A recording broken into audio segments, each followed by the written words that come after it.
Hello and welcome back to the You Love to See It YouTube channel. My name is Jake, and we are back with a new episode of my 2024 Zips Projections series, where we look at 2023 stats for everyone who is projected to be on a 26-man roster, look at their 2024 projections via Zips, and we talk about it. But today we're going to look at our new starting left fielder that we acquired from the Tampa Bay Rays this offseason in Luke Raley. That's maybe a home run to center off the bat of Luke Raley. That's a shot into right, well tagged, and that baby's out of here. There's a long shot off the bat of Raley. Home run on the first pitch, Luke Raley.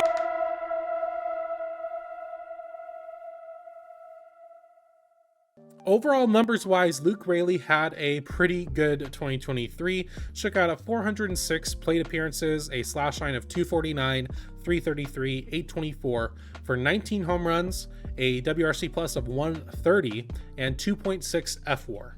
And this was Raley's first full year at the MLB level. Prior to that, he was going up and down between the minors and majors with both the Los Angeles Dodgers and the Tampa Bay Rays.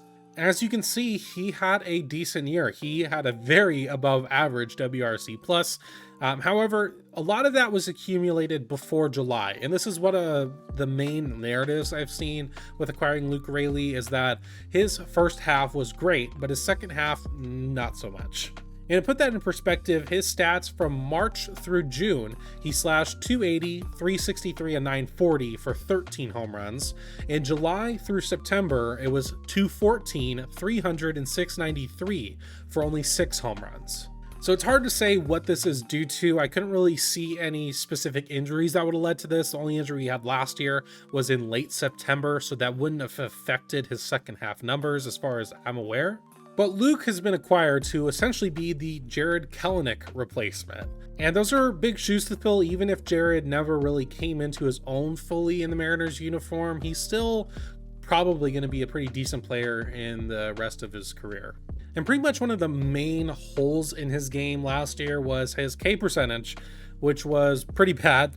31.5% on his strikeout rate, but he did barrel the ball at an elite level. Well, let's look into the 2024 Zips projections for Luke Raley.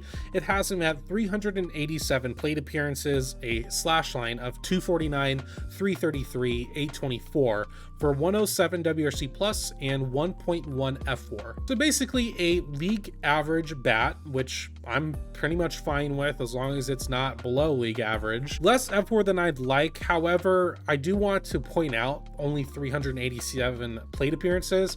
Right now, he's projected to pretty much be our sole left fielder for the most part. So he's going to probably have quite a bit more than that.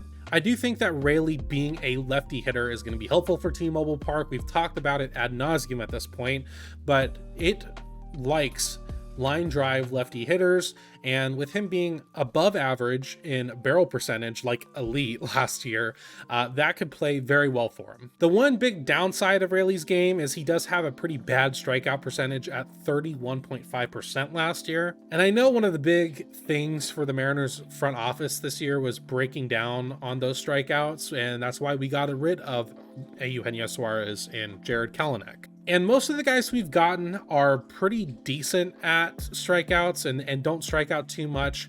Raley is not one of those guys. But still, we did trade away 2 pretty bad strikeout players for only 1, so I'll take it. And another thing about Raley is he has deceptively good speed. I mean, he has elite sprint speed per Baseball Savant, and he had 14 stolen bases last year. So hopefully he can up those numbers a bit. And I'm hoping that he can up his home runs. And I think he is a prime candidate to potentially do that for us. And I wouldn't be surprised if come second half of the year, Luke Raley looks like an absolute steal if he didn't already, considering we only gave up Jose Caballero for him. And the last thing I'll note for Raley is that if he does perform well for us, he's not even arbitration eligible until 2026. And he's not going to be a free agent until 2029. So we have this guy under club control for a pretty good chunk of time. So I'm a little surprised we only gave away Jose Caballero for him, but I am not upset. But I'm curious, how do you think Luke Raley is going to do in a Seattle Mariners uniform in 2024? I'd like to see you comment down below. But that's going to do it for this episode of the projection series. If you want to, you can subscribe to the channel. It's free. I would appreciate it very much. But that's going to be it for me this time. And next episode is going to be about our star player, Julio Rodriguez. So I hope to see you there.